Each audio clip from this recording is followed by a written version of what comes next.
الحمد لله وكفى وسلام على حبيب المصطفى ما بعد فأعوذ بالله من الشيطان الرجيم بسم الله الرحمن الرحيم لا تحسبن الله غافلا عما يعمل الظالمون إنما يؤخرهم ليوم تشخص فيه الأبصار صدق الله مولانا العظيم درود پاک کا ہدیہ پیش کریں اللہم صل علی سیدنا محمد وآلہ وصحبہ وبارک وسلم صلاة دائمة سرمدا ابدا کروڑ ہا کروڑ شکر و احسان اس پروردگار عالم کا اور نبی رحمت صلی اللہ تعالی علیہ وسلم کا بے پایا احسان ہے کہ مجھے یقین نہیں ہوتا کہ پھر سے ہماری ذکر کی محفلیں اس جگہ پر سجی ہوئی ہیں جہاں کبھی کوئی کھنڈر ہوا کرتا۔ اس رب تبارک و تعالیٰ کی منشا ہے وہ جہاں سے چاہے اپنے حبیب پاک کا ذکر کروائے۔ اللہ کے ذکر کے لیے پوری روئے زمین بنائی گئی ہے، یہ اس کا فضل ہے، اس کا کرم ہے، وہ جہاں سے چاہے اپنا ذکر کروائے۔ چند سالوں پہلے شاید کسی کے سوچ میں بھی نہ ہو یا ہمارے وہم و گمان میں بھی نہ ہو راستے سے گزرتے ہوئے کہ کبھی یہاں پر ذکر پاک کی محفلیں سجا کریں گی، کبھی یہاں پر قال اللہ اور قال الرسول کی صدائیں گونجا کریں گی، لیکن رب تبارک و تعالیٰ کا کرم ایسا ہے کہ اس کی تدبیریں ہم نہیں سمجھ پاتے۔ آج بھی جو سچویشن ہے دنیا میں، کوئی کچھ نہیں کہہ سکتا کہ کل کیا ہونے والا ہے۔ ہر صبح ایک نئی خبر آئے گی، جو دکھتا ہے وہ ہوتا نہیں، اکثر ایسا ہوتا ہے، اور اسی کا نام ہمارا تقدیر پر ایمان رکھنا ہے کہ اللہ مسبب الاسباب، کارخانہ قدرت میں سوائے اس کی مرضی کے کچھ نہیں ہوتا۔ لاکھ ہزار انسان اپنے اپنے اعتبار سے پہاڑ بنا لیں، مولا کو اگر چاہے تو وہ پل بھر میں ریزہ بن جائے، اور کبھی بہت چھوٹا سا ذرہ آسمان کا تارا بن جاتا ہے، اور کبھی بڑے بڑے بادشاہ فقیر بن جاتے ہیں۔ یہ سارے دنیا کا نظام ہے اور دستور ہے۔ ہمارا سفر آج یہاں تک پہنچا کہ مجھے وہ دن بھی یاد ہے، آج سے 17 سال پہلے ہماری بھی عمر جوانی کی دہلیز پر چل رہی تھی، جوش و شباب، اور چند نوجوانوں سے ہم نے الامان کو شروع کیا تھا، اور یہ سفر بڑھتا بڑھتا پتہ نہیں کہاں کہاں گھومتا ہوا ہے، کن کن علاقوں میں۔ الامان ہبلی شہر کرناٹک سے اور کئی شہروں میں ہوتے ہوئے یہاں تک پہنچا، اور یہ ایک نام ایسا ہے جس کی وجہ سے کئی لوگ چپکلش کے شکار بھی ہوئے۔ اسی بنیاد پر کئی لوگوں میں دراڑیں بھی پڑی، ہمارے متعلق کئی سازشیں، کئی منصوبے بنے، صرف اس بنیاد پر کہ ہم نوجوانوں کی ایک تنظیم کھڑی کرنا چاہتے ہیں۔ تنظیم سے مراد کوئی جنگجو تنظیم تو نہیں تھی، کوئی دہشت گرد اور ٹیررسٹ تنظیم تو نہیں تھی۔ تنظیم کا مطلب صرف اتنا تھا کہ وہ بھولے بھٹکے نوجوان جو بہت دور جا چکے اللہ اس کے رسول سے، خالص میرا اتنا ہی مقصد تھا کہ وہ اتنا قریب آ جائیں کہ ان کی آنکھوں میں مدینہ نظر آئے، ان کی تڑپ میرے آقا کے لیے بڑھ جائے۔ اور الحمدللہ رب تبارک و تعالیٰ نے وہ اثر عطا فرمایا، میری زبان پر نہیں یا میری وجہ سے نہیں۔ شاید بندہ کبھی اخلاص سے اور نیت کر لے تو اللہ تبارک و تعالیٰ پتھروں کو بھی موم بنا دیتا ہے۔ یہ وہ علاقہ تھا جہاں پر مجھے لایا گیا تھا ولی بنا کر، پھر چند دنوں کے بعد شیطان بھی بنایا گیا۔ حالات کئی مراحل سے گزرتے ہوئے ہم نے سب چیزیں دیکھی۔ آج میں جس جگہ پر بیٹھا ہوں، اس جگہ پر ہمارے اسلاف، ہمارے اکابر سب گزر کر کے گئے ہیں۔ جگہ کا مطلب یہ کرسی اور یہ ٹیبل نہیں، جس مقام پر ہم آئے، جو سٹرگل کرتے ہوئے آئے، یہ دنیا کا میں پہلا مولوی نہیں ہوں۔ اس راستے سے بڑے بڑے علماء گزارے گئے، ہم نے کتنے اپنوں کا چھوٹنا دیکھا، کتنے غیروں کا جڑنا بھی دیکھا۔ کئی لوگ مزاج پرسی کرنے والے پھر ہمارے جان کے دشمن بھی بنے، اور کئی وہ لوگ جن کا کبھی ہمارا کوئی واسطہ ہی نہ رہا لیکن وہ ہماری جان کے محافظ بنے۔ یہ اللہ تبارک و تعالیٰ کی کارخانہ قدرت میں ایک بہت عجیب طریقے کی پرمپرا ہے، دستور ہے۔ تمہاری حفاظت وہاں سے ہوتی ہے جہاں تمہارا گمان بھی نہیں جاتا، اور جن پر تم آس لگائے بیٹھے ہوتے ہو وہ جانی دشمن بھی بن جاتے ہیں۔ اکثر یہ حالات ہم کو دیکھنے کو ملے۔ اس پورے سفر میں کیا بیان کروں؟ سب سے بڑی چیز اللہ تبارک و تعالیٰ نے میرے دینی تبلیغی سفر میں مجھے بہت کچھ نوازا میری چھوٹی عمر میں، اور میں ابھی بھی اس کو کچی عمر کہتا ہوں۔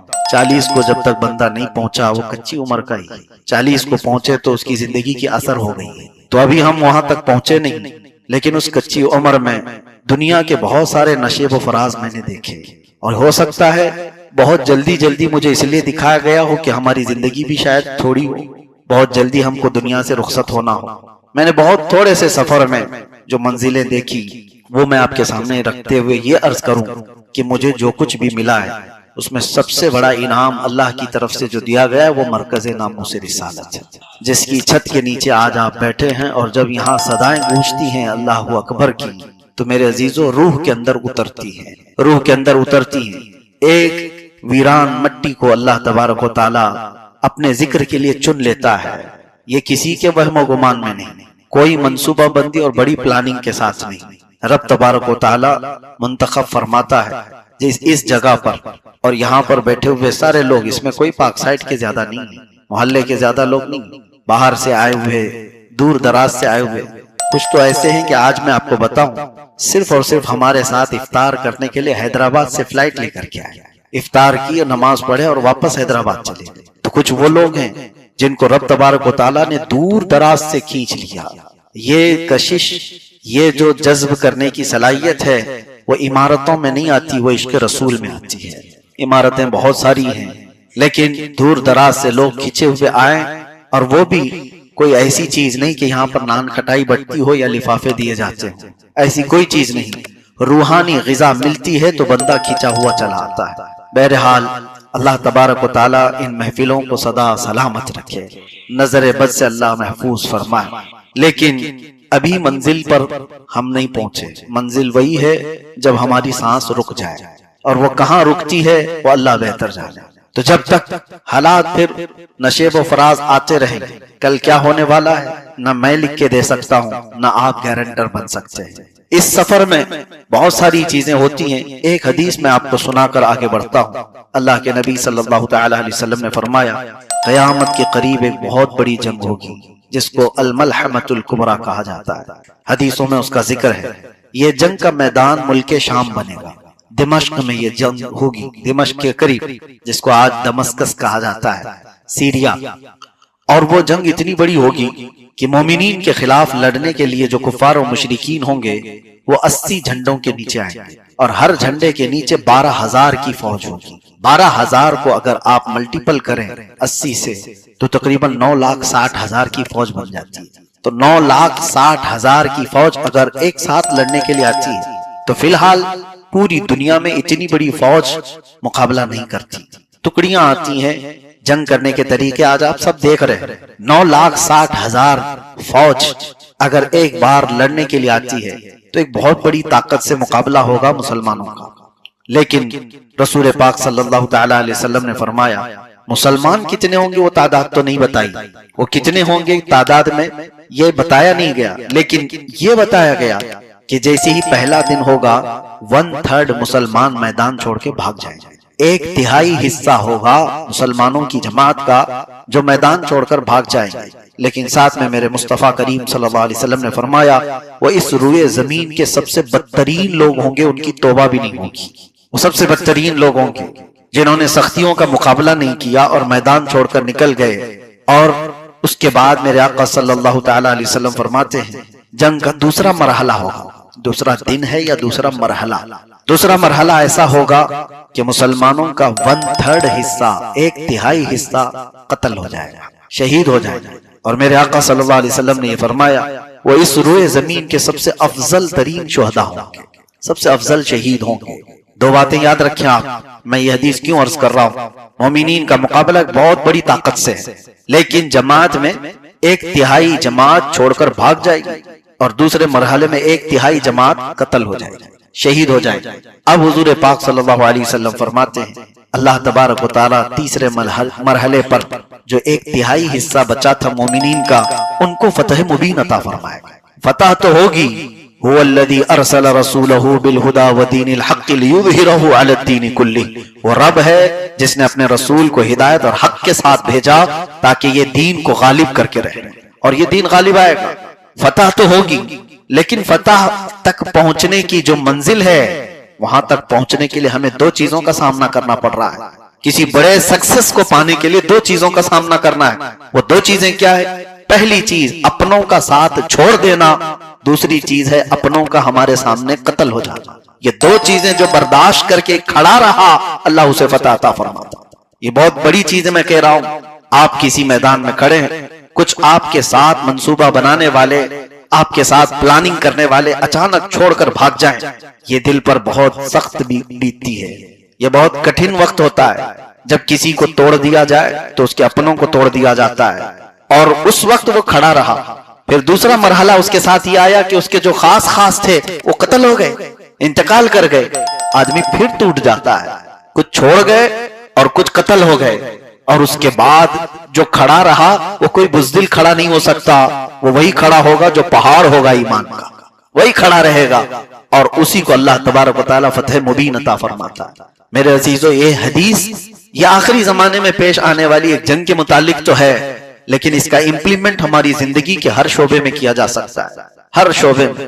آپ زندگی میں یہ دو چیزیں دیکھنے کے اگر طاقت رکھتے ہو تو فتح تمہارے سامنے، کچھ چھوٹیں گے اور کچھ چلے جائیں۔ ہمارے ساتھ یہ ساری چیزیں ہوئی، ہم نے یہ مرحلوں میں بہت سارے لوگوں کو چھوٹتے ہوئے دیکھا اور بہت سارے لوگوں کو ٹوٹتے ہوئے دیکھا، اور ساتھ ہی کچھ لوگوں کو دنیا سے جاتے ہوئے دیکھا۔ جو چھوٹ گئے یا چلے گئے اللہ ان کا مالک، لیکن جو ہمارے ساتھ سفر میں رہتے رہتے وہ انتقال کر گئے، آج ان کے لیے میں دعا گو ہوں کہ اللہ تعالیٰ ان کی روح کو سکون عطا کرے۔ وہ ایسے لوگ تھے جو دامے درمے قدمے سخنے شانہ بشانہ ہمارے ساتھ کھڑے رہے۔ بسا اوقات مجھے جماعت میں وہ لوگ آج نظر نہیں آتے، وہ آج قبرستانوں میں سوئے ہوئے ہیں، جو میری محفل کے حاضر باش ہوتے تھے، ہماری ذکر کی محفلوں کی رونق بھی ہوا کرتے تھے۔ ہر گھڑی ہم سے پوچھا کرتے کہ کس وقت ذکر کی محفل ہے، اور پہلے آ کر بیٹھنے والے وہ آج قبرستانوں میں آرام فرما ہے۔ لیکن سچ بتاتا ہوں، تنہائی میں کبھی دعائیں کرتے ہیں تو ان لوگوں کی یاد آتی ہے، تو اللہ کی بارگاہ میں یوں عرض کرتا ہوں کہ مولا ہماری کوئی نیکی قبول ہے تیری بارگاہ میں تو یہ ان کے درمیان بھی تقسیم فرما دے، اس لیے کہ وہ سچے لوگ ہیں۔ میرے آقا صلی اللہ تعالی علیہ وسلم نے انصار کی یوں ہی فضیلت نہیں بیان فرمائی، مدینے کے انصار کی فضیلت حضور پاک صلی اللہ تعالی علیہ وسلم نے جتنی بیان فرمائی، آپ دیکھیں حدیثیں، حضور فرماتے ہیں ساری دنیا ایک طرف چلی جائے اور انصار مدینہ ایک میدان میں جائیں، حضور فرماتے ہیں اللہ کا رسول محمد انصار کے ساتھ جائے صلی اللہ تعالی علیہ وسلم۔ حضور فرماتے ہیں اگر ساری دنیا ایک وادی میں ہو اور انصار ایک وادی میں تو رسول اللہ انصار کی وادی میں تمہیں نظر آئے۔ حضور فرماتے اللہم ارحم الانصار و ابناء الانصار و ابناء ابناء الانصار۔ حضور نے یہ دعا فرمایا اللہ انصار پر رحم فرما، ان کے بیٹوں پر رحم فرما، ان کے پوتوں پر رحم فرما۔ کیوں؟ انصار کے لیے حضور پاک صلی اللہ تعالی علیہ وسلم نے فرمایا وجہ یہ تھی کہ مکہ والے جس وقت پورے صحابہ کو گھروں سے نکال رہے تھے، انہیں مار رہے تھے، پیٹ رہے تھے، نبی آخر الزمان صلی اللہ تعالی علیہ وسلم پر سوشل بائیکاٹ کر کے رکھا تھا ان ظالموں نے، حضور نے پتے کھائے، چمڑے ابال کر کے کھائے۔ حضور پاک صلی اللہ تعالی علیہ وسلم کے ساتھ حضرت بلال حبشی فرماتے ہیں کہ اتنا حصہ ہمارے پاس موجود تھا جو صرف بغل میں چھپایا جا سکتا ہے کھانے کے لیے، اس کے علاوہ کچھ نہیں تھا، اور اس طرح کے 3 سال گزارے۔ ان حالات میں جانتے ہو پوری دنیا تماشے دیکھتی، بڑے بڑے لوگ بھی موجود تھے، لیکن مدینے کے انصار نے اپنے گھر کے دروازے کھول دیے تھے۔ جب نبی پاک صلی اللہ تعالی علیہ وسلم تشریف لائے اور ان کے صحابہ آئے تو مدینے میں کہیں بھی یہ بات نہیں آئی تھی کہ یہ لوگ گاؤں چھوڑ کر کے آئے ہوئے ہمارے ہاں ہیں۔ انصار نے تو وہ کام کر دکھایا تھا، اپنے دروازے ہی نہیں کھولے بلکہ اپنی جائیداد، اپنے باغیچے، اپنی زمینیں سب ان مہاجرین بھائیوں کو بتا کر کے کہا اتنا اللہ نے مجھے دیا ہے، آج سے آدھا تمہارا آدھا میرا۔ یہاں سگے بھائیوں کو کوئی پراپرٹی نہیں دیتا، سگی بہنوں کا حق مار لیتے ہیں۔ وہ مدینے کے انصار تھے جو ہجرت کر کے آئے ہوئے صحابہ کو۔ ایک صحابی تو ہیں اللہ اکبر حضرت عبد الرحمن بن عوف، میں نے فجر میں صحابہ کی سیرت میں ان کا ذکر کیا تھا، جب اللہ کے رسول صلی اللہ تعالی علیہ وسلم نے ان کو مدینے کے ایک انصار کا بھائی بنایا، جو ہجرت کر کے آئے تھے، مائگریٹ کر کے آئے تھے مکہ سے، ان کو انصار کا بھائی بنایا، ایک ایک صحابی کو ایک ایک کا بھائی۔ تو عبد الرحمن بن عوف کو جس کا بھائی بنایا، وہ صحابی ان کو گھر لے گئے اور بتانے لگے میرے اتنے باغیچے ہیں، میری اتنی دکانیں ہیں، میری اتنی زمینیں ہیں، یہ سب میں آدھا آدھا تمہارا، آدھا آدھا تمہارا۔ حتیٰ کہ وہ بولتے بولتے یہاں تک کہے میری 2 بیویاں ہیں، ایک کو میں طلاق دوں گا، عدت گزارنے کے بعد اس سے تم نکاح کرو۔ کون ہے جو اس طرح سے اپنے سارے دروازے کھولتا ہو؟ یہ نبی رحمت صلی اللہ تعالی علیہ وسلم کا بنایا ہوا وہ معاشرہ تھا جہاں اظہار و قربانی پوری بھری ہوئی تھی۔ میرے عزیزوں، یہ باتیں اس لیے میں عرض کر رہا ہوں کہ دین کے کاموں میں جو لوگ کھڑے رہے ان کو اللہ تعالی انصار کے ساتھ حشر عطا فرمائے۔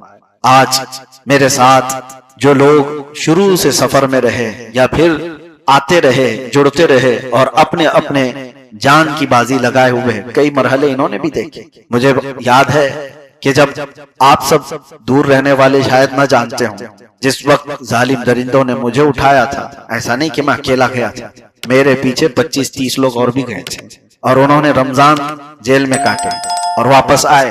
ان کا کیا قصور تھا؟ ان کا قصور صرف یہ ایک تھا کہ وہ ایک عالم کے ساتھ کھڑے تھے، اور اس کا اجر ان کو قیامت کے دن ہی عطا کیا جائے گا، اللہ کریم کی بارگاہ میں اس کا اجر عطا کیا جائے گا۔ تو یہ مرحلے بھی پاک سائٹ نے دیکھے ہیں، بہت ساری چیزیں، وہ دن بھی یہاں پر کہ مجھے کہیں پر کوئی گھر لینے نہیں دیا جاتا تھا۔ بہرحال یہ سارے ذکر میں نہیں کرنا چاہتا، ان تمام منزلوں کے بعد ایک دن تو صبح ہو کر رہتی ہے۔ یہ سب منزلیں دیکھتے جاؤ آپ، یہ ساری چیزیں ہو جانے کے بعد پھر کبھی نہ کبھی میرا جملہ آپ کو یاد آتا رہے گا اور کانوں سے ٹکراتا رہے گا، کچھ دیر کی خاموشی۔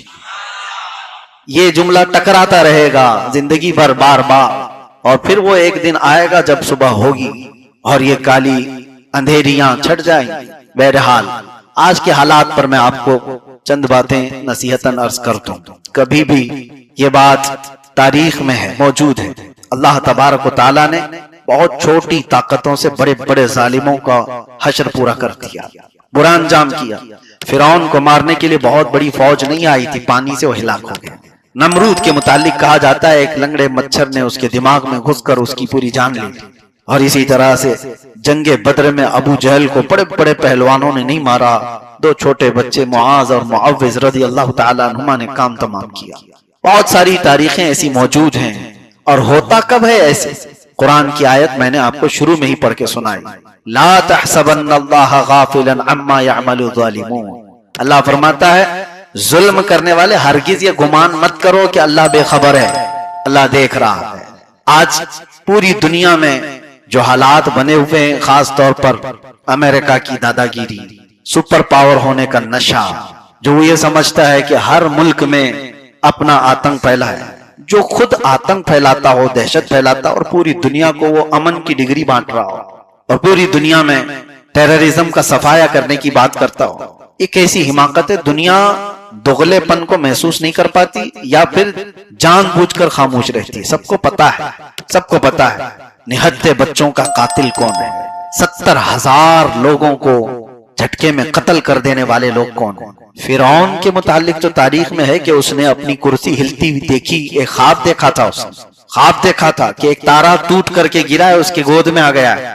وہ گھبرا کر نجومیوں سے خواب کی تعبیر پوچھا کہ اس کے خواب کے معنی کیا ہو سکتے ہیں، تو نجومیوں نے بتایا تھا کہ بنی اسرائیل میں ایک بچہ پیدا ہوگا جو تیری سلطنت کو ہلاک کر دے گا۔ اس نے بنی اسرائیل سے ایسی نفرت شروع کر دی تھی کہ ایک سال میں 12,000 بچوں کو قتل کر دیا کہ کہیں وہ بچہ پیدا نہ ہو جائے جو فرعون کی حکومت کو ہلا دے، تخت کو ہلا دے۔ اور اس کے بعد سال بھر جب بچوں کا قتل ہوتا رہا، لڑکیوں کو چھوڑ دیا جاتا تھا، یذبحون ابناءکم ویستحیون نساءکم، وہ عورتوں کو، بچیوں کو چھوڑ دیتے تھے اور لڑکوں کو مارتے تھے، قتل کرتے تھے۔ کس وجہ سے؟ ڈر تھا حکومت کو ہلانے والا، تخت کو ہلانے والا بچہ پیدا نہ ہو جائے۔ لیکن رب تبارک و تعالیٰ کی جو تدبیر ہے، تمہاری تمام کوششیں ناکام ہو جائیں۔ بچہ پیدا بھی ہوا، وہ کون تھا بچہ؟ موسیٰ علیہ السلام۔ اور اللہ نے نظام ایسا بنایا کہ قتل ہو رہے تھے اس وقت بچے۔ موسیٰ علیہ السلام کی ماں کے دل میں اللہ نے یہ بات ڈالی کہ بچے کو صندوق میں رکھو اور پانی میں بہا دو۔ کون ماں کر سکتی ہے ایسے کہ اپنے آج کے پیدا ہوئے بچے کو دریا میں بہا دے؟ لیکن ان کی ماں کے دل کو اللہ نے مضبوط کر دیا، اور اس کے بعد وہ صندوق بہتے بہتے فرعون کے باغیچے میں ہی جا کر لگا۔ فرعون کو اولاد نہیں تھی، فرعون کی بیوی نے دیکھا بچے کو اٹھا لیا اور کہا عسیٰ ان نتخذہ ولدا، کیا ہی اچھا ہے کہ ہم اس کو بیٹا بنا لیں۔ فرعون نے کہا یہ کہاں سے تم بیٹا لے آئی، کہیں یہ بچہ تو ہلاک کرنے والا تو نہ بن جائے۔ بیوی نے کہا نہیں، یہ تو بہتا ہوا آیا ہے، وہ تم نے خواب جو دیکھا وہ بنی اسرائیل کے بچے کا ہے، یہ تو کہاں سے آیا کیا پتا، لیکن ہے تو خوبصورت۔ بچے کی پرورش فرعون کے گھر میں ہونے لگی۔ فرعون کے گھر میں اعلان بھی ہوا کہ ان کو کوئی دایا آئے اور دودھ پلائے. کمال قدرت تو دیکھو، موسیٰ علیہ السلام 2 دن کے بچے ہیں لیکن دودھ کسی کا نہیں پیتے تھے.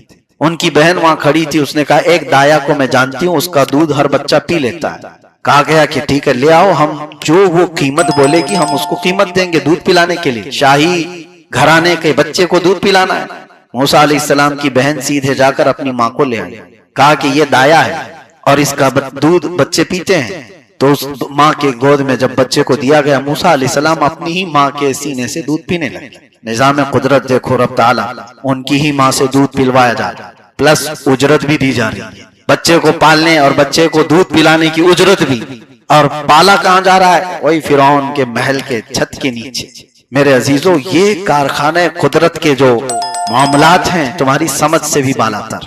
وہی بچہ تھا جس کا خوف فرعون کو تھا، اور پھر موسیٰ علیہ السلام جوان ہوئے تب پھر اس کے مقابل میں آ کر کھڑے ہوئے اور اسے اعلان کیا کہ جھک جاؤ اس رب کی بارگاہ، تم اپنے رب ہونے کا اعلان کرتے ہو. پھر جو معاملات ہوئے، اخیر میں جا کر فرعون کو ایک سمندر کے پانی میں غرق کر دیا گیا.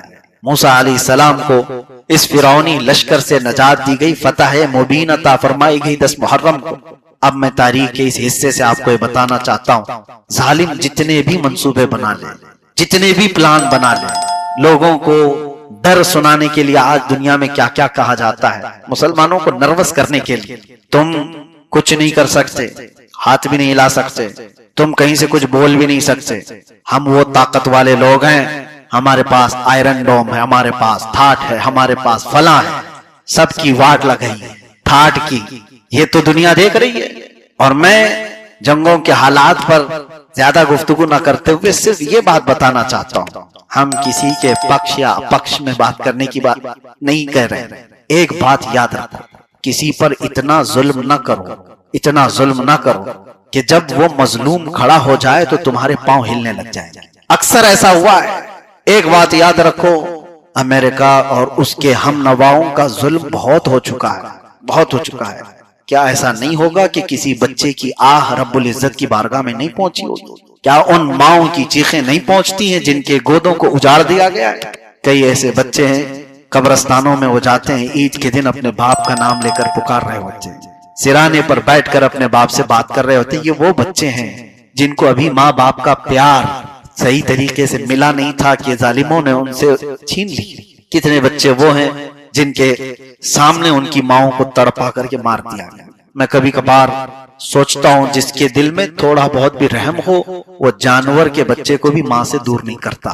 آپ کے اندر رحم ہو تو آپ کسی جانور کے بچے کو پھینک دو اور اس کی ماں کو مار دو، کیا آپ کا دل گوارا کرے کہ ابھی یہ دودھ پیتا بچہ ہے، اس کو ماں کی ضرورت ہے؟ لیکن آج دنیا کے ایسے ظالم ترین لوگوں کو آپ دیکھ رہے ہیں جس نے فرعون سے بھی زیادہ قتل کیے. فرعون نے 12,000 بچوں کا قتل کیا تھا اور آج آنکڑا 70,000 کو پہنچا ہوا ہے. فلسطینی بچوں کو اسرائیل نے جس بے دردی کے ساتھ قتل کیا ہے، کیا ہے دلیل، کس بات؟ اور جو تمہارے مقابل میں آنے والی جماعت کا تم نام لیتے ہو ان کو تو مارتے ہی نہیں. حماس کہاں ہے؟ کیا یہ چھوٹے چھوٹے بچے حماس ہیں؟ 80 لوگوں کو ایک قبر میں دفن کر دیا جاتا ہے. تو یہ تمام جو حالات ہیں، یہ ظلم بڑھتا جائے گا، بڑھتا جائے گا. تو ایک وقت کہیں تو اینڈ ہونا ہے، کہیں تو رکنا ہے. اور جب ظالم نے مظلوم کو ہلکے میں لیا، اللہ تبارک و تعالیٰ پوری طاقت سے، پوری ان کی طاقت کے نشے کو مٹی میں ملا دیتا ہے. اور ان قریب آپ دیکھنا زمانہ وہ انجام بھی دکھائے گا. اس سے پہلے بھی بڑے بڑے دادے آ کے گئے ہیں، بہت بڑے بڑے طاقتور سورما آ کر کے گئے. ان کی تاریخ میں آج کوئی بھی نشان باقی نہیں. یونان و مصر و روما سب مٹ گئے جہاں سے، باقی مگر ہے اب تک نام و نشان. ہاں، اسلام اگر کھڑا ہے تو عدل کے لیے کھڑا ہے. اسلام ظلم کا کبھی ساتھ نہیں دیتا. اور مظلوم کی جہاں تک بات ہے، اس میں بہت سارے لوگ آج جو کشمکش کے شکار ہیں، اس کا سپورٹ کرنا ہے، اس کا سپورٹ کرنا ہے. آپ کو آپ کی رائے کوئی اہمیت رکھتی ہی نہیں. آپ کا ہے کوئی سٹیٹس کی جنگ لڑ رہے ہیں. یہ سارے سٹیٹس کے فوجی ہیں، واٹس ایپ پہ لڑ رہے ہوتے ہیں. صبح صبح لگا دیا سٹیٹس اور ان کو لگا بہت بڑا کام کر دیا. اس کے علاوہ کیا ہے؟ صبح سے 4 بجے تک کوئی کام نہیں. آپ کی رائے کی کیا اہمیت ہے؟ آپ سے پوچھا جا رہا ہے آپ سے کوئی ٹپنی لے رہا ہے، آپ کے کمنٹس پوچھ رہا ہے کوئی، تمہاری ویلیو کیا ہے پہلے وہ دیکھو، بات وہاں کرو جہاں تمہاری بات کا وزن ہو، نہیں ہے تو خواہ ہوا میں تیر چلاتے ہوئے تمہارے کسی کے ساتھ کھڑے ہونے سے، تمہارے نہ کھڑے ہونے سے یہاں کیا فرق ہونے والا ہے؟ بس تم اپنے ایمان کی حفاظت کرو، تمہاری جو ذمہ داری ہے، تمہیں جو ذمہ داری دی گئی ہے، یہاں اپنے گھر کے حالات تم ڈھنگ سے صحیح نہیں کر پاتے، اپنے اعمال کو درست نہیں کر پاتے، اپنی نمازوں کا خیال نہیں، تو سب سے پہلے جو تمہیں حکم دیا گیا اس پر پابند ہو جاتے، بعد میں پھر تمہاری رائے کو دیکھا جاتا، تمہارے زبان تمہارے جملوں کا اعتبار کیا جاتا۔ میں نے تو ایسے سورما دیکھے اپنے یہی سوشل میڈیا والے، صبح 5 بجے تک گلی کے نکڑ پر بیٹھ کر یہ ایسا لگ رہا ہے بہت بڑا جہاد کر رہے ہیں، چوراہوں پر بیٹھ کر کے وہ کمنٹ کر رہے ہیں۔ میرے عزیزو، تمہاری وہ ڈیوٹی نہیں ہے، تم سے نہیں پوچھا جا رہا ہے، بلکہ اللہ کے نبی صلی اللہ تعالی علیہ وسلم کو رب تعالیٰ نے قرآن میں یوں فرمایا وَلَا تُسْأَلُ عَنْ أَصْحَابِ الْجَحِيمِ، اے رسول آپ سے جہنم میں جانے والوں کے بارے میں نہیں پوچھا جائے، آپ سے نہیں سوال کیا جائے۔ یہاں آپ کی ڈیوٹی کیا ہے؟ تم سے پوچھا جائے گا تمہارے بچے کیوں بگڑے تھے، تمہاری بیوی کیوں بے پردہ تھی، تم ایران کے لیے اور امریکہ کے لیے، اسرائیل کے لیے، فلسطین کے لیے جو بھی بھاونائیں رکھتے ہو، وہ بات کی بات ہے، تمہارے گھر کا سوال تو تم سے ہوگا۔ پہلے تو تم سے یہ سوال کیا جائے گا کہ تمہاری نمازیں کیوں چھوٹی تھی، تم رات بھر کیا کر رہے تھے، تمہارے متعلق یہ ضرور سوال ہوگا۔ ہاں ظاہر سی بات ہے، اگر تم نے کسی کے مظلوم کی موت کا یا فلسطینی بچوں کے ناحق مارے جانے کا خوشی کا جشن منایا تو تم بھی مجرم ہو، تم مجرم ہو کہ تم نے کچھ کیا تو نہیں تھا لیکن خوشی کا جشن منایا، تو ظاہر سی بات ہے تم مجرم ہو، تم ظالم کے ساتھ کھڑے ہوئے ہو۔ اللہ کے نبی صلی اللہ تعالی علیہ وسلم کی اخلاق میں آپ کو بتاؤں کہ اگر ظلم کسی کے اوپر ہو، چاہے وہ جانور پر بھی ہو، مظلوم کوئی کتا ہو، اس کو ناحق مارا اور پیٹا جا رہا ہو، تو مسلمان کا یہ حق بنتا ہے کہ ظالم کی کلائی کو پکڑ لے، اس کو ظلم کرنے سے روکے، وہ جس کے اوپر ظلم کر رہا ہے اس کو اس سے باز رکھے، اس لیے کہ ان اللہ لا يحب الظالمین، اللہ ظلم کرنے والوں کو ہرگز پسند نہیں کرتا، ظلم کے خلاف ہم ہیں۔ اگر کسی یہودی عورت کو، مدینہ طیبہ میں یہ حالات تھے، یہودی عورت صدیق اکبر کے پاس آئی، کہا کہ مجھے مدینے سے جانا ہے، یمن جانا ہے، مجھے یہاں سے جانے کی اجازت دی جائے، مجھے ڈر لگتا ہے۔ جانتے ہو 2 جوان صحابہ کو اس عورت کے ساتھ حفاظت کے لیے پہرے دار بنا کر یمن تک چھوڑنے کا حکم دیا کہ کوئی ٹچ نہ کرے، یہ نہیں کہ یہ مسلمان ہے کہ نہیں ہے، یہودی عورت ہے لیکن اسلامی حکومت کے تحت رہنے والی، اس کی عزت کی حفاظت ہوگی۔ 2 نوجوانوں نے یمن تک اس خاتون کو چھوڑا۔ جانتے ہو وہ عورت یمن پہنچنے کے بعد اپنے یہودی قبیلوں کو بلاتی اور کہتی ہے میں تو ڈر گئی تھی کہ یہ 2 نوجوان راستے میں میری کہیں عزت نہ لوٹ لیں، لیکن قسم خدا کی پورے سفر میں انہوں نے چہرہ اٹھا کر مجھے دیکھا تک نہیں، آنکھ اٹھا کر دیکھا نہیں، اور میں یہ اعلان کرتی ہوں کہ یمن میں نہیں رہنا چاہتی، واپس میں مدینے جانا چاہتی، جہاں کے نوجوان عورتوں کی عزت کے محافظ ہیں۔ وہ کون تھی عورت؟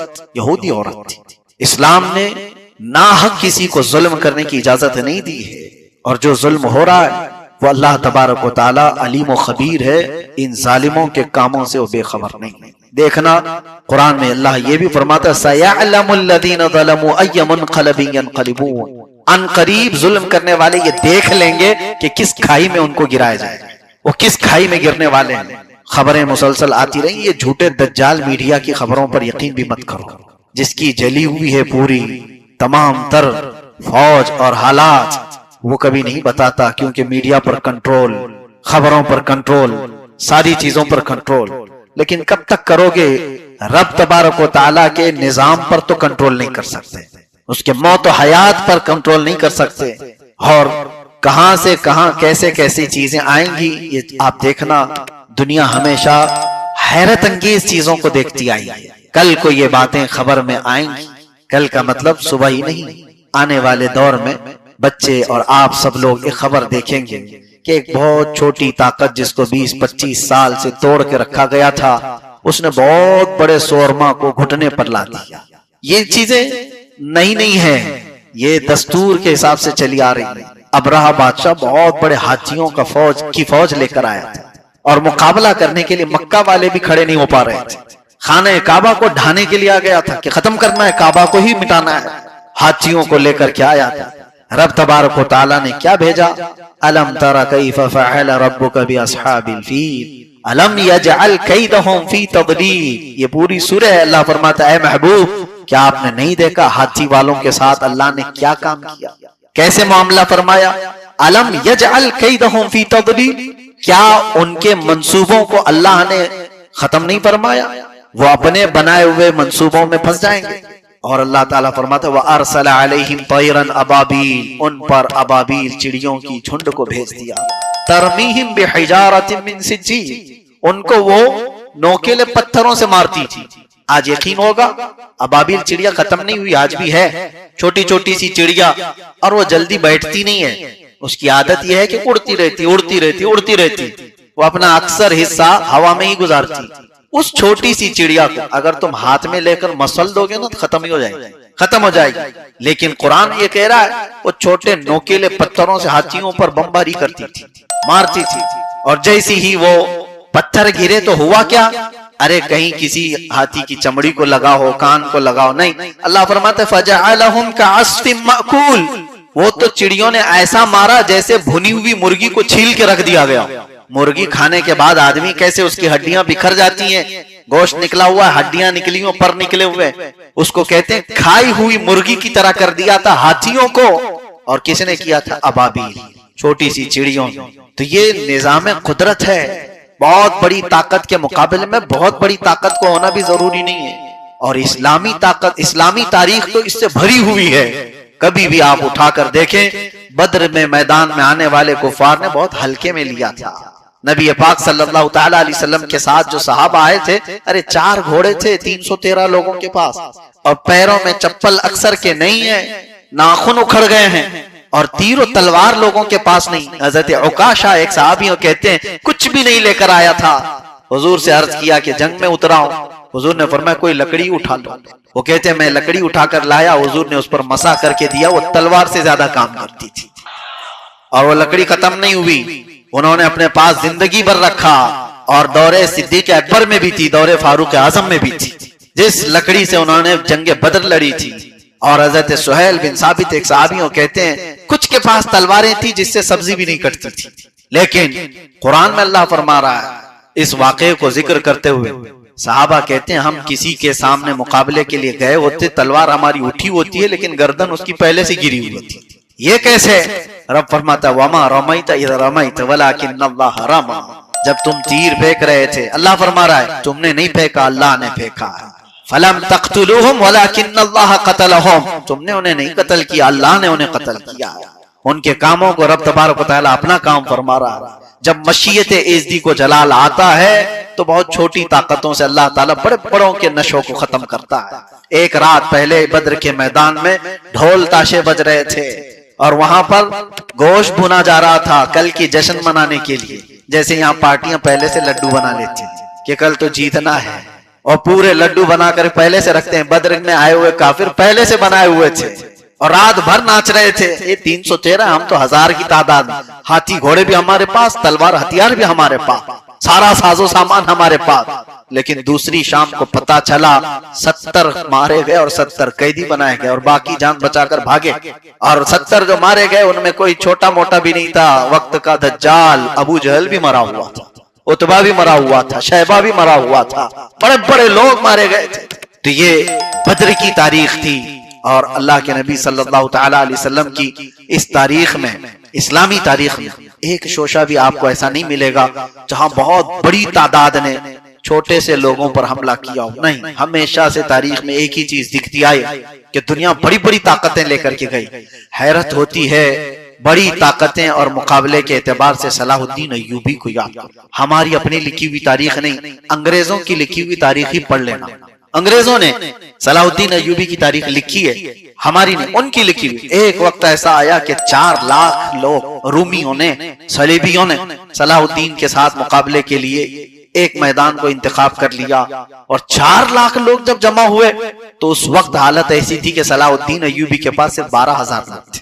12,000 کا مقابلہ 4 لاکھ سے ہوتا ہے، لیکن صلاح الدین کو پتا تھا کہ ہم کربلا والے ہیں، تعداد نہیں دیکھتے، اتر جاتے ہیں، مدد اللہ کی طرف سے، اور ہمارا قتل ہو جانا بھی ہماری فتح ہی ہوتی ہے۔ اگر قتل ہونا فتح نہیں ہوتا تو حسین اعظم کا چرچا اتنا کیوں ہوتا؟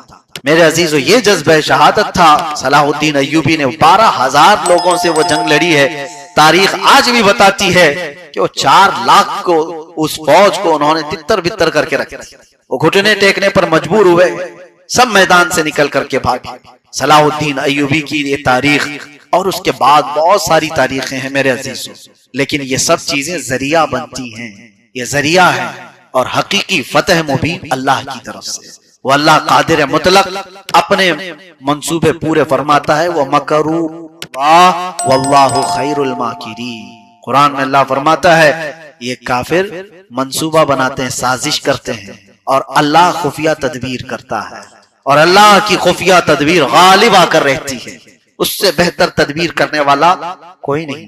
جو جال بناتا ہے ظالم، اکثر ایسا ہوتا ہے کہ اس جال میں اس کے ہی پیر پھنسے رہتے ہیں۔ اور آج دیکھنا آپ ظالموں کو کہ جو جال وہ بن رہے ہیں وہ اسلام کے خلاف، پورے مسلمانوں کو آپس میں لڑانے کے لیے۔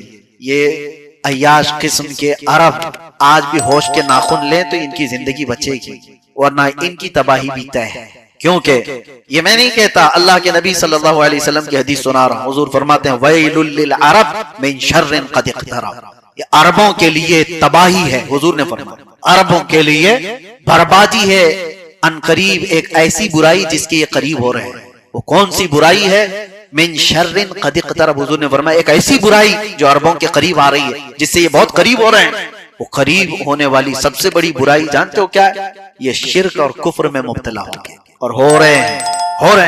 آپ جا کر کے دیکھیں گے، تحقیق کریں گے تو پتہ چلے گا، ایسے ایسے بنا مسلمان بزدلوں کو پیدا کیا جا رہا ہے جو نئے نئے شوشے چھوڑنے جا رہے ہیں۔ اسلامی تمام ہماری وراثت کو انہوں نے پامال کیا ہے۔ اب بے حیائیاں عروج پر ہیں۔ جس ملک کو آج آپ دیکھ رہے ہیں جو اپنی سرحدیں بچانے کے لیے دوڑے دوڑے بھاگ رہے ہیں، ان کے حالات یہ ہیں۔ اللہ کے نبی صلی اللہ تعالی علیہ وسلم نے ڈیفنس کرنا سکھایا۔ ان عربوں کے پاس کوئی چیز نہیں ہے جو اپنا ڈیفنس کر سکے، یہ محتاج ہیں اس دادا کے۔ اس کو بلا رہے آ جاؤ، تم مسیحا ہو ہمارے، تم مددگار ہو ہمارے۔ یہ لمبی چوڑی دعائیں کرنے والے حرم کے امام، یہ جھوٹے مکار لوگ ہیں۔ یہی وہ شیخ حرم ہے جو چرا کے بیچ کھاتا ہے، گلی میں بوزر وہ دلق اویس و چادر زہرا، اس کو کہا گیا تھا یہ وہ شیخ حرم ہے جو چرا کے بیچ۔ یہ وراثت کو انہوں نے اپنے ایسا پامال کیا ہے کہ ان کی زبانوں میں اب کوئی اثر نہیں رہ گیا۔ میرے عزیزو، عربوں کے جو حالات ہیں، اگر وہ ہوش کے ناخن آج نہیں لیے تو ان کی تباہی بھی طے ہے، اور یہ احادیث کریمہ میں اس کی پیشن گوئی کی گئی ہے۔ ہمیشہ کوئی طاقت اور کوئی حکومت قائم رہنے والی نہیں ہے۔ تم نے اپنے وقت کا اگر صحیح استعمال کیا تو تمہاری عزت اور تمہاری حرمت اللہ تعالیٰ ویسی ہی باقی رکھتا ہے۔ آج بھی خالد بن ولید کو کوئی فراموش نہیں کرتا، ان کو دی ہوئی طاقت کا انہوں نے صحیح استعمال کیا۔ دنیا آج حکومت کی مثال دینا چاہے تو ابو بکر و عمر کی مثال دیتی ہے رضی اللہ تعالیٰ عنہما۔ کیوں؟ اس لیے کہ انہوں نے اپنا ملا ہوا پاور کا مس یوز نہیں کیا تھا، اپنے عیش کے لیے نہیں۔ آپ کو پتا ہے ایران کی طرف سے ایک قاصد آیا تھا، اس وقت فارس تھا، اور اس وقت کسرا بادشاہ کے حکومت کے انڈر میں آنے والا یہ پورا علاقہ۔ ایک قاصد آیا تھا اور جاسوس بن کر کے کہ امیر المومنین کی تلاشی لی جائے، مسلمانوں کا امیر المومنین عمر ابن خطاب، اس کی دھاک اتنی ہے کہ ہمارے بادشاہ ڈر رہے ہیں، ہماری فوج ڈری ہوئی ہے، یہ رہتا کہاں ہے، اس کی فوج کتنی ہے۔ مدینے میں آیا اور آ کر کے صحابہ سے اس نے پوچھا کہ تمہارا بادشاہ کہاں رہتا ہے عمر ابن خطاب؟ تو لوگوں نے ہنس کر کے اس سے کہا ہمارا بادشاہ نہیں ہوتا، ہمارا امیر المومنین ہوتا ہے۔ بادشاہ کا کانسیپٹ ہی ہٹایا۔ صحابہ نے جواب دیا تھا، اچھا، آنے والے نے کہا اچھا وہ بادشاہ نہیں ہوتا تمہارا، امیر المومنین ہوتا ہے، تو ٹھیک ہے اس کا محل کہاں ہے؟ تو بتانے والے نے پھر ہنس کر کے کہا اس کا محل نہیں، جاؤ جنت البقیع کے قریب میں ایک پیلو کا درخت ہے، اس کے نیچے سو رہا ہوگا۔ پتہ بتانے والے نے بتایا، اور وہ جاسوس آیا تو دیکھا تنہا عمر ابن خطاب درخت کے نیچے ننگی پیٹھ سو رہے ہیں۔ یہ وہ عمر ابن خطاب ہے جس کی دھاک سے قیصر و کسریٰ کانپ رہے ہیں، ڈرے ہوئے ہیں۔ اپنی طاقت کا استعمال اپنے عیش کے لیے نہیں کیا. وہ سونے کی کرسیاں بنا سکتے تھے, وہ بھی مہنگے مہنگے قالین لگا سکتے تھے. آپ کو پتا ہے کسرا کی حکومت جب ختم ہوئی تھی, ایران کے بادشاہ کی حکومت, یہ دور فاروقی میں ختم ہوئی تھی, عمر ابن خطاب کے دور میں ختم ہوئی تھی. اس وقت اتنا مال جو فاتح قوم کو ملا تھا, یعنی مسلمانوں کو, وہاں سے بہت کچھ مدینہ لائے تھے اور قیمتی قالین بھی لائے تھے جس پر بادشاہ کی کرسی لگتی تھی. اور جانتے ہو اس زمانے میں بادشاہ کسی کو بہت زیادہ نوازنا چاہتا, بہت کسی سے خوش ہو گیا ہو, تو اس کو انعام میں کیا دیا جاتا, اس کو تھوڑی دیر کے لیے وہ قالین پر بٹھایا جاتا, اور وہ قالین پر بیٹھتا تو زندگی بھر فخر کرتا کہ میں کسرا کے بغل میں قالین پر بیٹھا ہوا آدمی. یہ اس وقت کا انعام تھا. اور جب کسرا کی حکومت ختم ہوئی تو وہ قالین بھی آیا, وہ کرسی بھی آئی, سب آیا. لیکن میرے عزیزو, حضرت عمر ابن خطاب رضی اللہ تعالیٰ عنہ کے پاس جب یہ لا کر پیش کیا گیا کہ بہت مہنگی قالین جس پر کسرا کی کرسی لگتی تھی وہ بھی آ گیا ہے مال غنیمت میں, اس کو کیا کیا جائے, مسجد نبوی میں محراب ممبر کہیں پر اس کو سجا دیا جائے. سیدنا عمر ابن خطاب نے کہا مسجد نبوی کے دروازے کے باہر اس کو لگاؤ تاکہ ہر آنے والا اپنا پاؤں پہنچ کر کے مسجد میں آئے, دنیا کو یہ پتا چلے جس پر بیٹھ کر کے بادشاہ فخر کیا کرتے ہیں وہ محمد عربی کے غلاموں کی دھول ہوا کرتا. دنیا کو یہ بتایا ہمیں دنیا کی چکا چوند اپنی طرف راغب نہیں کر سکتی, بڑی بڑی طاقتیں ہم کو اپنی طرف نہیں کھینچ سکتی. یہ تو تھا اصل اسلام, اصل اسلام. لیکن آج ان عربوں نے جو اصل اسلام کا چہرہ مسخ کر کے رکھا ہے, انہوں نے تو کموڈ ٹوائلٹ کے جو سونے کے بنائے, اور ان لوگوں نے بھر بھر کر کے پیسے امریکن صدر کو گفٹ کیے جا رہے ہیں, تم ہی ہمارے داتا ہو, تم ہی ہمارے ماتا ہو, سب کچھ. اور پھر ظاہر سی بات ہے, ایک بات دیکھ لینا, جس نے ایسے ظالم کتے کی مدد کی ہے, وقت آتا ہے کہ ایک عربی میں مشہور مقولہ ہے کہ قتل الثور الابیض یوم قتل الثور الابیض, قتل الثور الاحمر یوم قتل الثور الابیض. ایک کہا جاتا ہے ایک لال بیل تھا اور ایک سفید بیل تھا, دونوں کی بڑی گہری دوستی تھی, اور دوستی ایسی تھی کہ ان کی دھاک بیٹھی ہوئی تھی جنگل میں, دونوں کا اتحاد تھا. اور شیر ان کو کھانا چاہتا تھا لیکن کھا نہیں پاتا. وجہ یہ تھی کہ شیر جو ہے جب حملہ کرنے آئے, لال بیل اور سفید بیل دونوں مل کر کے سینگ مارتے اور بھاگ جاتا, نہیں آ پاتا. تو شیر نے کیا چال چلی, ایک دن جو ہے سفید بیل سے دوستی کر لیا, لال بیل سے دوستی کر لیا, اور اس نے کہا کہ دیکھ ہم لڑائی جھگڑے نہیں کریں گے, کچھ نہیں, پارٹنرشپ میں ہم پورے جنگل کے راجا بن کر رہیں گے, تم میرے ساتھ ساتھ رہنا, میں راجا اور تو وزیر میرا, جو میرا ہے وہ تیرا ہے. اور ظاہر سی بات ہے بیل ہی تھا, اور اس کو شیر کی بات اچھی لگی, کہا شیر کی دوستی بہت اچھی بات ہے. تو لال بیل جو ہے نا وہ لال ہو گیا جلدی, اور اس نے دوستی کو صحیح سمجھ لیا. شیر نے کہا کہ تو میرے ساتھ ساتھ رہنا, لیکن اس کی مخالفت کر رہا تھا سفید بیل, کہہ رہا تھا ہماری دوستی ہے, شیر ہماری برادری کا ہے ہی نہیں, وہ ہے ہی نہیں, وہ درندہ ہے, تیری دوستی اس کے ساتھ زیادہ دن نہیں ہو سکتی, مت جا. تو لال بیل یہ کہتا تھا کہ تو میری ترقی سے چڑھتا ہے, میں بادشاہ کا وزیر بن رہا ہوں اور تو مجھے بننے نہیں دینا چاہتا. شیر مجھے ساتھ ساتھ لے کر کے چلے گا تو ساری بکریاں بھی ڈرتی, سب ڈریں گے, میں اس کا دوست ہوں. سفید بیل نے کہا یہ دوستی اچھی نہیں ہے, چھوڑ دے, یہ تکرار اتنی بڑی. شیر بھی لال بیل کو سمجھانے لگا, دیکھ تیرا دوست جو ہے وہ تیری ترقی سے حسد کرتا ہے, جلتا ہے, میں تجھے اپنا خاص بنا رہا ہوں اور وہ تجھے بننے نہیں دینا چاہتا, تیرا دوست صحیح معنی میں دوست نہیں. اس پاگل لال بیل نے اپنے سفید بیل کی دوستی ہی ختم کر دی, دوستی ٹوٹ گئی, اور اس غم میں بیچارہ سفید بیل اکیلا پڑ گیا, اور لال بیل تو بادشاہ کے ساتھ گھوم رہا ہے جنگلوں میں, اور تھوڑے دن کا پاور تھا, تھوڑے دن شیر کے ساتھ جگہ جگہ گھوم رہا تھا. اب وہ سفید بیل اکیلا تھا, تو شیر کو ایک دن بھوک لگی اور وہ آیا اور سفید بیل کو اس نے غرایا. لال بیل ساتھ میں ہی تھا, کچھ نہیں کہا. شیر نے کہا دیکھ اس کو میں آج کھا کے ختم ہی کرتا ہوں جو تجھ سے جلتا تھا, تجھ سے حسد کرتا تھا. لال بیل نے کہا ختم ہی کر دو اس کو, پرانا دوست تھا, اپنی برادری کا تھا, لیکن مدد نہیں کیا. تو شیر نے حملہ کیا اور سفید بیل کو چیر کر رکھ دیا, اور وہ بیچارہ جتنا ڈیفنس کر سکتا تھا کیا, اکیلے میں نہیں ہو پایا, مر گیا. مر جانے کے بعد شیر شکم سیر ہو کر کے چلا، دوسرے ہی دن لال بیل کو آنکھ دکھانے لگا، بھوک لگی ہے مجھے، تو کہا میں تو تیرا وزیر ہوں، کہا وہ ہو گیا ختم، وہ پرانی باتیں، اب نیا دور آ چکا ہے، کہا اب کیا کرو گے، کہا مجھے کھانا ہے تمہیں بچانے کے لیے، نہ کوئی سفید بیل نہ کوئی، اس نے اپنے بھائی کو دھوکہ دیا تھا۔ میرے عزیزو یہ عربی میں موجود پوری حکایت میں آپ کو بیان کر، صوفیہ اکرام نے جو لکھا، لال بیل بہت منتیں سماجتیں کرنے لگا، لیکن وہ تو ٹھہرا درندہ، اس کے اندر رحم کہاں سے، اس کی غذا وہ ہے، ارے گھوڑا چارے سے دوستی کرے تو کھائے گی، شیر شکار سے دوستی کبھی نہیں کرتا۔ اس نے لال بیل کو اس دن حملہ کیا، اور جیسے ہی اس کے اوپر چڑھائی کیا تو لال بیل نے ایک تاریخی جملہ کہا تھا جو آج میں نے ابھی آپ کے سامنے کہا۔ اس نے کہا لال بیل تو اسی دن مر گیا تھا جس دن سفید بیل کی دوستی چھوٹی تھی، اسی دن ختم ہو گیا تھا، یہ تو چند دن ایسی عیش کر لیا شیر کے ساتھ، ورنہ تو میں مر ہی گیا اسی دن جس دن میں ساتھ چھوڑ دیا تھا میرے بھائی کا۔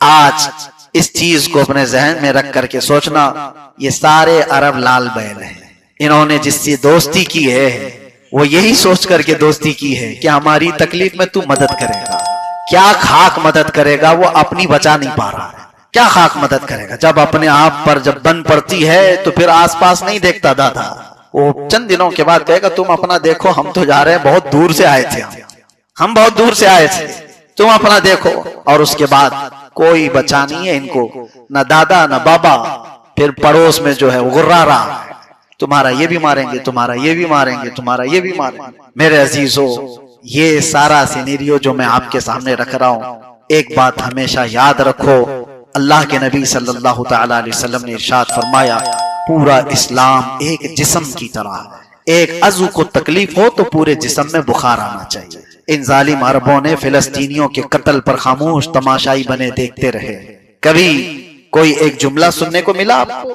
کبھی کوئی جملہ سننے کو ملا؟ یہ وہ عیاش لوگ ہیں، آپ کو میں بتاؤں لندن میں بندروں کا گھر بند ہونے جا رہا تھا کیونکہ وہاں کی میونسپلٹی وہ خرچہ برداشت نہیں کر پا رہی تھی زو کا، اور ایک عرب شہزادہ گیا اور پورے پیسے دے کر کہا میں اس کو چلاؤں گا، بند مت کرو، عجائب گھر ہے، بندروں کا گھر ہے، ہر ایک کو اپنی برادری سے محبت ہوتی ہے، اور یہ 90 لاکھ کا 1 کروڑ پاؤنڈ کا ایک ایک گھوڑا خرید کر کے لاتے ہیں، گھوڑے خرید کر کے لاتے ہیں، تماشا ہے، پورے عرب کو انہوں نے نمائش کا اڈا بنایا ہوا ہے، یہ آسمان چھوتی ہوئی عمارتیں بنا رہے ہیں لوگوں کو اپنی طرف بلانے کی۔ آپ کو کیا لگتا ہے یہ سارا یورپ اور یہ سارے ویسٹرن ان کی ترقی کو دیکھ کر کے ان کو مدد کرتے رہیں گے؟ یہ سارے خطے میں جو انہوں نے آگ لگائی ہے یہ دیدہ و دانستہ ہے، یہ پوری طرح سے پری پلان ہے کہ جنگ جب چھڑے گی تو تمہارے اکنومی پر بھی آئے گی، اور تم جو آج عرب لوگ بڑے بڑے بادشاہ بڑے بڑے عیاش نظر آتے ہو، ساری دنیا کی بڑی عمارتیں تمہارے پاس، ارے دنیا کو کھیلنے کی جگہ بھی یہی دیتے ہیں، پورے ورلڈ کپ کروانا ہے تو ان کے اندر کریز ہے، ان کے ہاں دیوانہ پن ہے، ایک دوسرے کو یہ لوگ سبقت لے جا رہے ہیں۔ یہ وہ عرب تھا جہاں کبھی قرآن کے علم پر کمپٹیشن ہوا کرتا تھا، حدیث پر کس کی گہری نظر ہے اس پر مقابلہ آرائی ہوتی تھی، اور آج ہے کہ فٹ بال پر اور دوسرے کھیلوں پر یہاں مقابلہ آرائی ہو رہی ہے۔ ان عربوں کے ہاتھوں سے سب کچھ چھین لیا گیا، ان کو آئی فون پکڑا دیا گیا ہے، اور اس کے علاوہ عیش کی زندگی دے کر انہیں خاموش کر دیا گیا، اس کی وجہ سے یہ زیادہ دن تک عیش و عشرت کی زندگیاں چلتی نہیں ہیں۔ آپ ان تمام حالات سے سبق لو،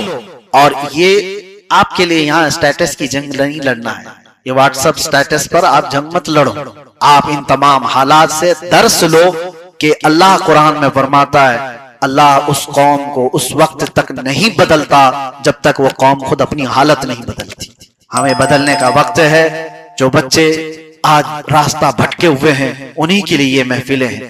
اللہ تبارک و تعالی آپ سب کو اصلاح حال عطا فرمائے، مجھے بھی اللہ تبارک و تعالی اصلاح حال عطا فرمائے اور استقامت علی الدین عطا فرمائے۔ اللہ کریم ہر طرح کے برے آفات و بلیات سے ہماری حفاظت فرمائے۔ اللہ ظالموں کو کیفر کردار تک پہنچائے اور مظلوموں کی اللہ تعالیٰ غیب سے مدد فرمائے۔